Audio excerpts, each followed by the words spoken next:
Bitcoin and cryptocurrencies are the biggest scam in history, and in this episode, I'm going to talk about why. So let's get started.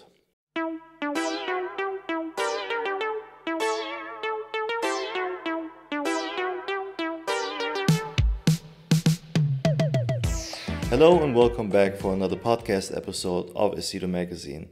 My name is Emre Şentürk, and today I'm going to talk about why Bitcoin and cryptocurrencies in general are, in my opinion, the biggest scam in history, and also, obviously, the bubble did not burst yet, but why it will burst, and how we basically can assess this whole situation. Well, first of all, I would like to say that this whole episode is not, if you just read the title, is not per se political, but there are many political and social aspects or sociological aspects tied to this discussion, and therefore I'm just going to talk about these things from that perspective. And there is a clear connection to finance and economies, so it is not irregular or try to enter into a popular discussion or something like that.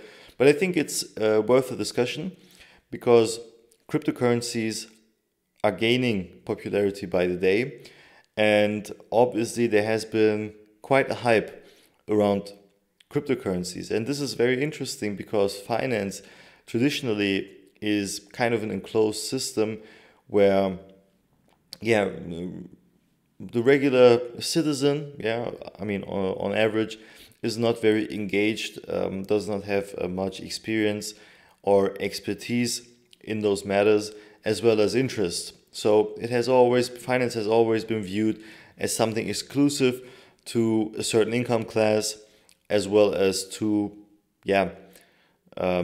people with a certain interest for those matters. So it is kind of an elitist field, or at least perceived by that.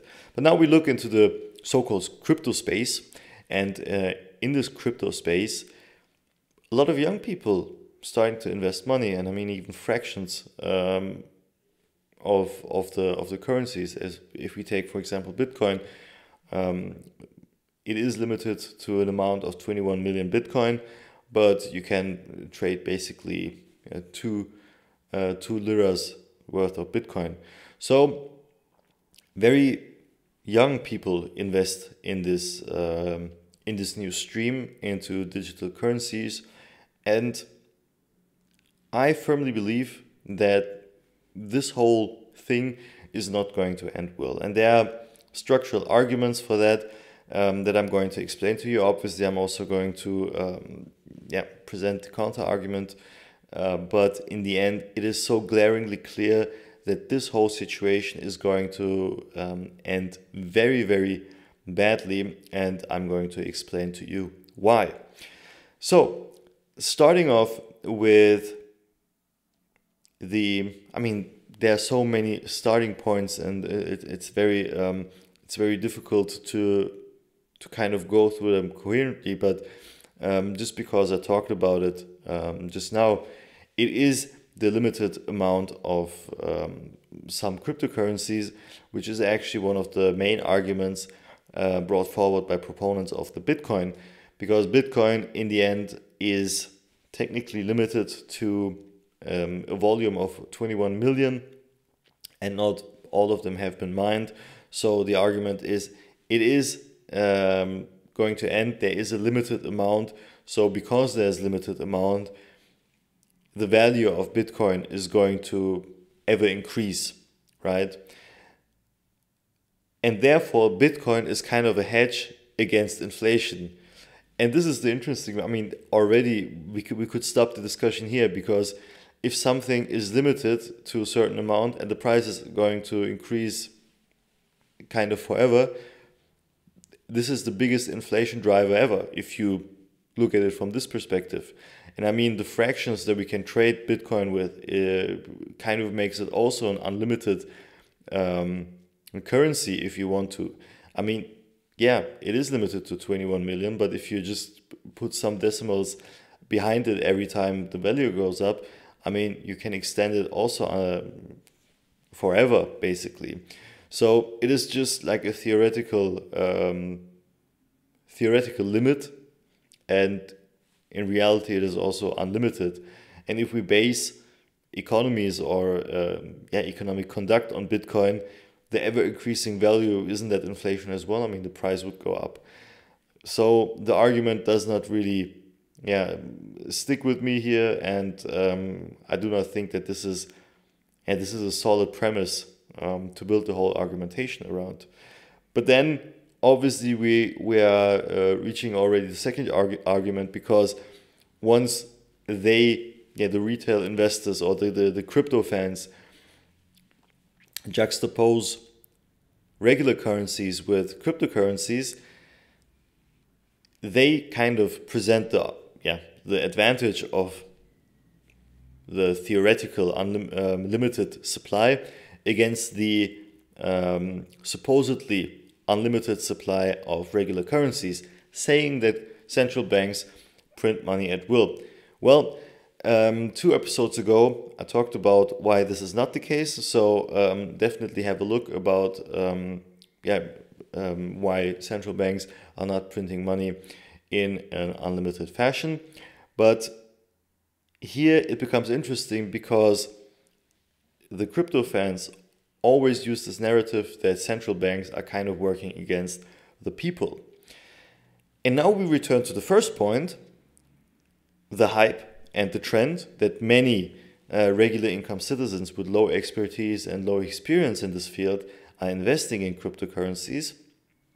They obviously are limited in their understanding on how financial structures work. I mean, if we come in and throw in a bunch of metrics, macroeconomic metrics, and how economic policy works, is supposed to work, highly complex things, and this is a learning process that nobody can ever finish.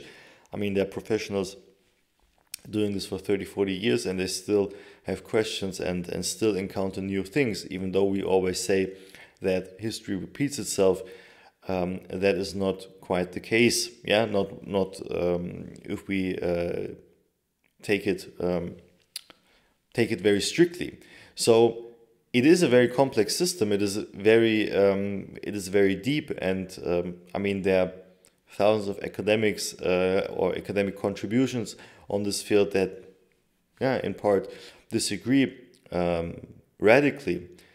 So it's very easy to say, for someone who doesn't have this kind of insight, or not even a fraction of the insight into the system, to say, well, the central banks, they just print money.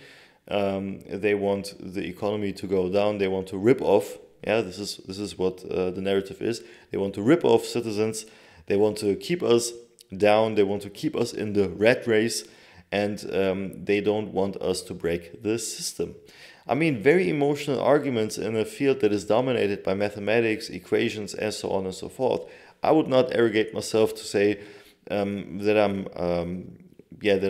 top of the class in this field. I do have some knowledge. I work in this field, but I would not arrogate myself to kind of say that I'm one of the better experts in this field, and I'm approaching this in a quite humble way. But when I see the crypto fanatics, they're just juggling with very few metrics: inflation, money supply, central banks are bad, controlled by the elites, and so on and so forth.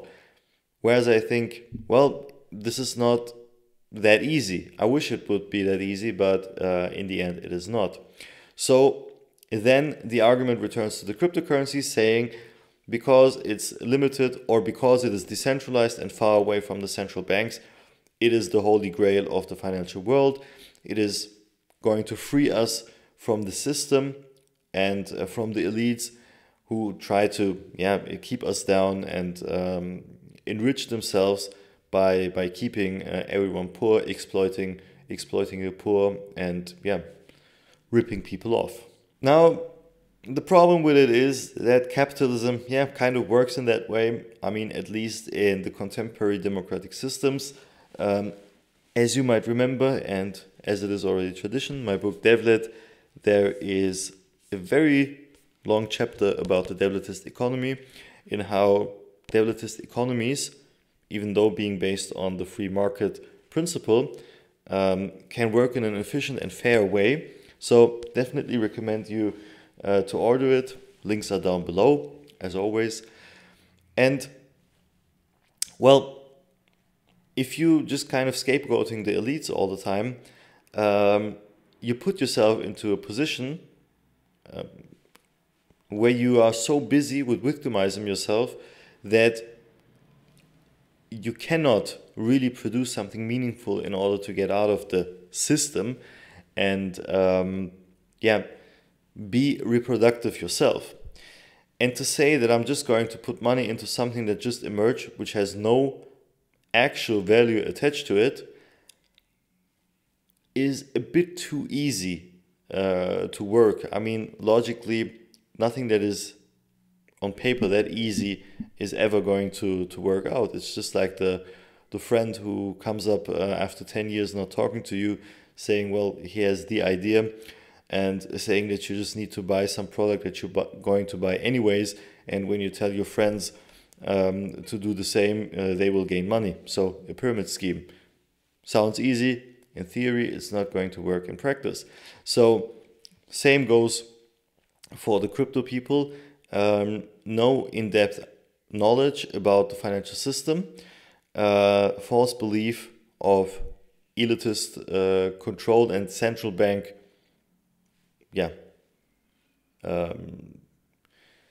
central bank bad intentions, or the offensive of the central banks against the small people, as they always say, and then the delusional thought that by kind of putting money into something that they cannot actually explain properly, to kind of circumvent all of this is not very sustainable.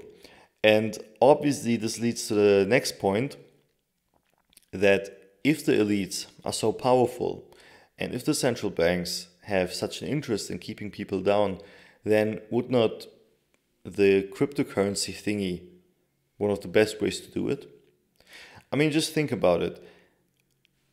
Something emerges out of the blue, nobody knows where it comes from, and then all of a sudden it is the tool for the liberation of the masses in financial terms. If the elites are so powerful, why would they allow something like that to happen? Especially if we look at how currency wars were fought over the dominance of the US dollar and other currencies as well.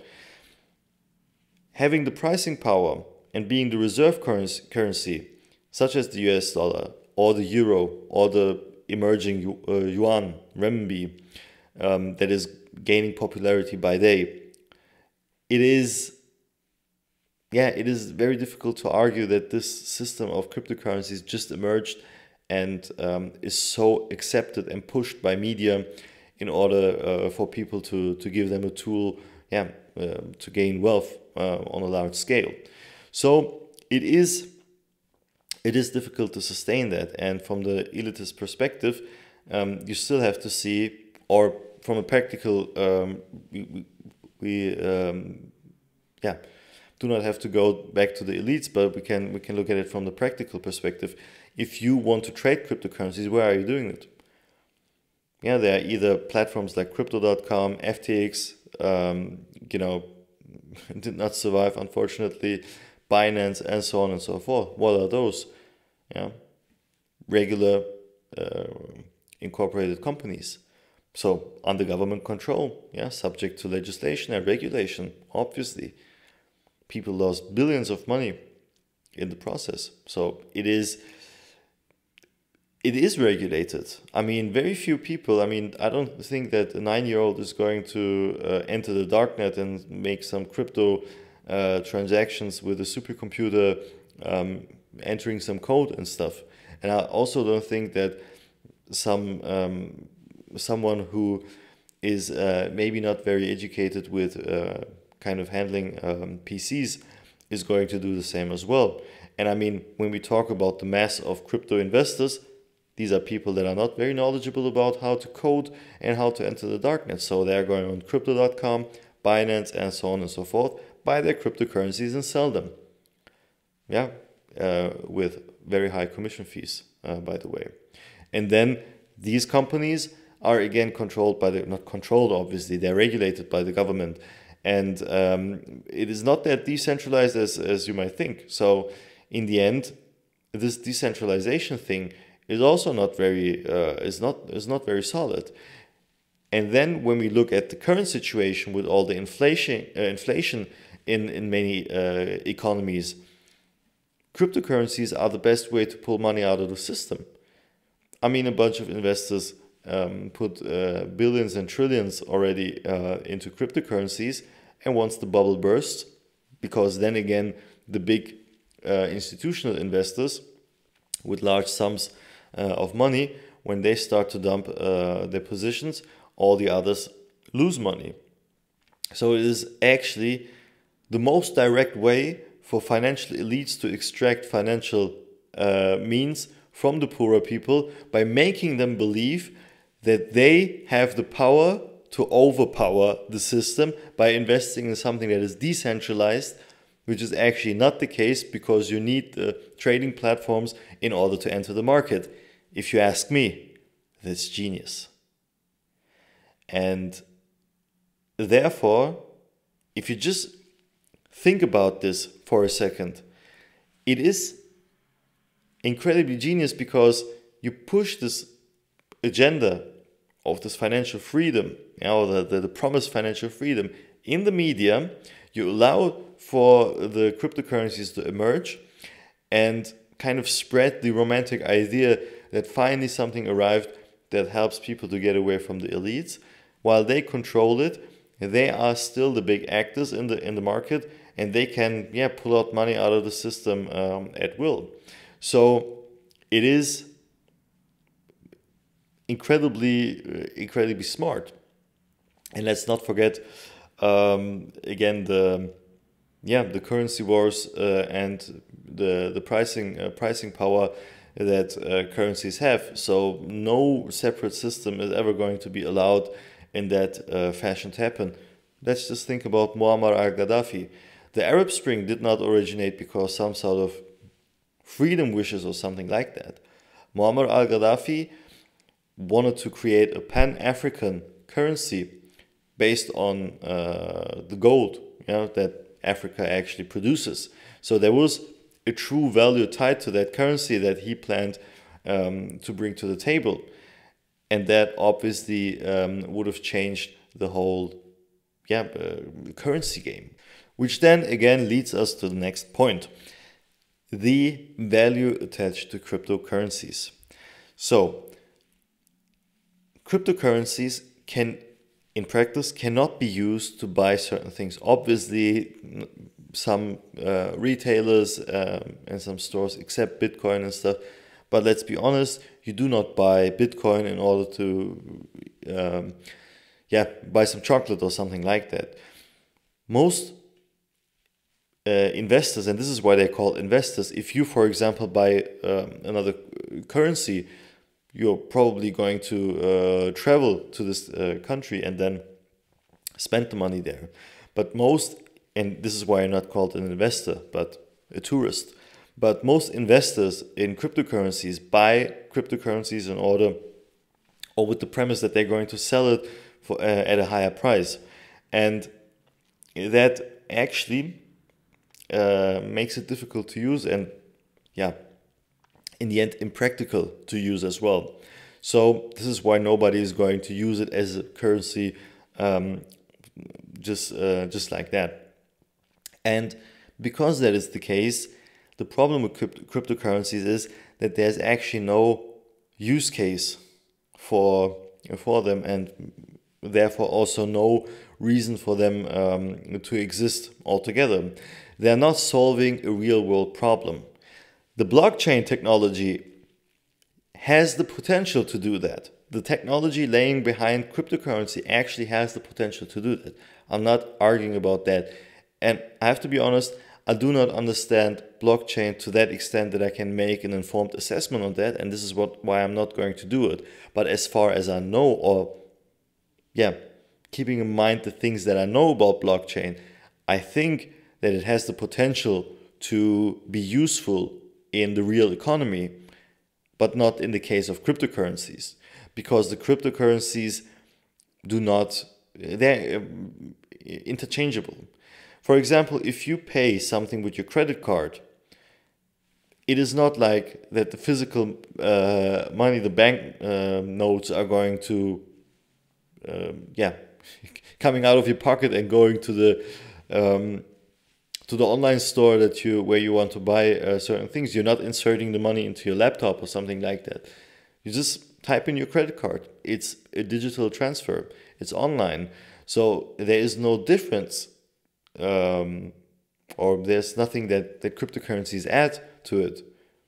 In the end, it is even a disadvantage because you do not have coins and banking notes. So they actually are not as good as regular currencies, and everything that we do is already based on regular online payments, where we use the normal money. Obviously, if you want to transfer money, the fees are quite high because it still runs through banks and stuff.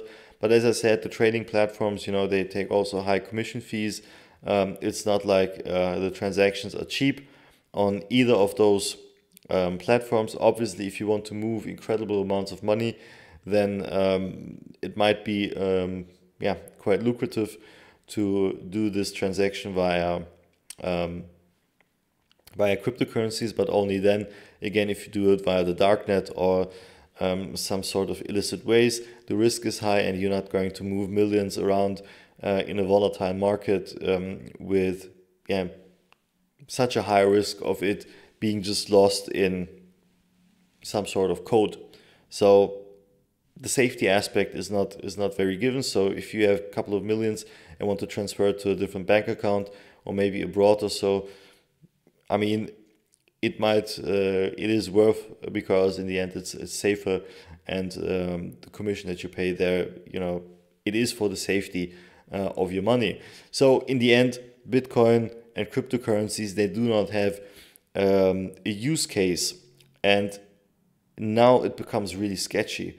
If something emerges out of the blue without use case, without any background information about who found it or who's operating it, who coded it, and what kind of controls and regulatory frameworks which aren't existent, under which situations it was informed and came into being, having such a medial hype, even though the financial elites supposedly control everything, and currencies being so important especially in commodity markets and so on and so forth, and the obvious advantages of deflationary pressures if you are in control of this market.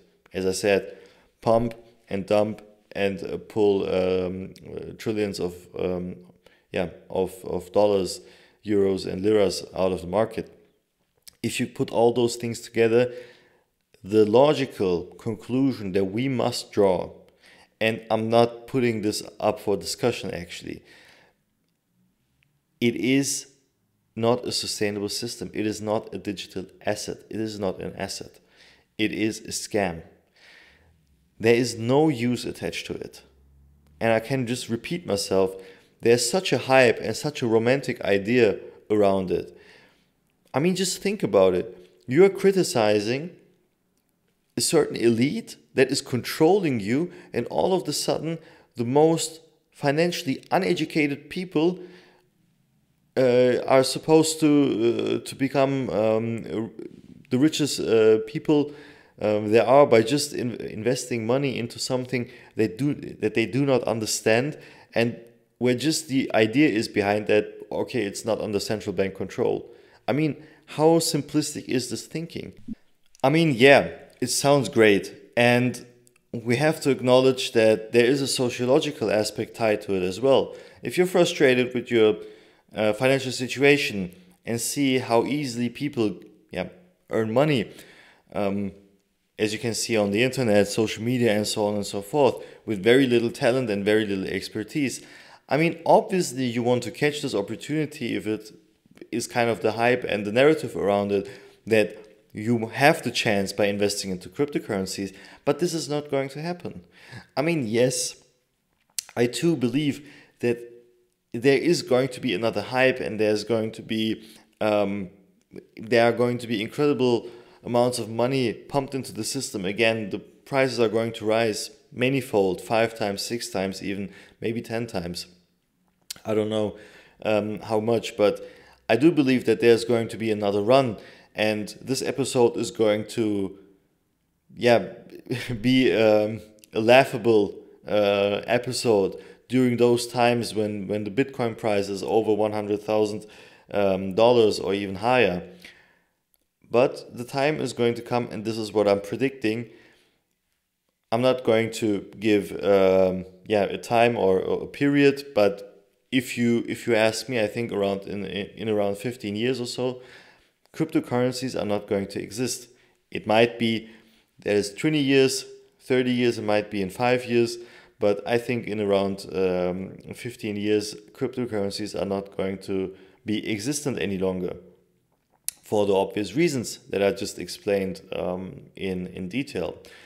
And if you really care about your financial situation, and if this is something that is important to you, then you should reconsider your choice in investing into cryptocurrencies, as well as look into other assets, right? So diversify your portfolio. Do not rely too much on cryptocurrencies, and in the end, I think you'll be fine. Do not get caught up in the hype. Do not be too emotional about all those things, and especially if the narrative is so emotionally loaded and so, how can I say, it sounds too good to be true, then something is off, because life does not work that way. Politics does not work that way, and in the end, I think sticking to those things that always worked will also work in the future. No, central banks do not want to rip you off. They're not pumping unlimited amounts of money into the system. The government is not trying to keep you down, but in order to succeed and kind of do something meaningful, produce something meaningful in any field, regardless of what we're talking about, expertise is key, and expertise takes patience, dedication, and a very deep-reaching mindset. As I said, if something is too good to be true, it is often not true, but a scam. And in this case, potentially the biggest scam in history. My name is Emre Şentürk. This was a very intense podcast episode of Esedo Magazine. Thank you very much for listening. I hope you enjoyed it. I hope to have you back next time. And until then, take care.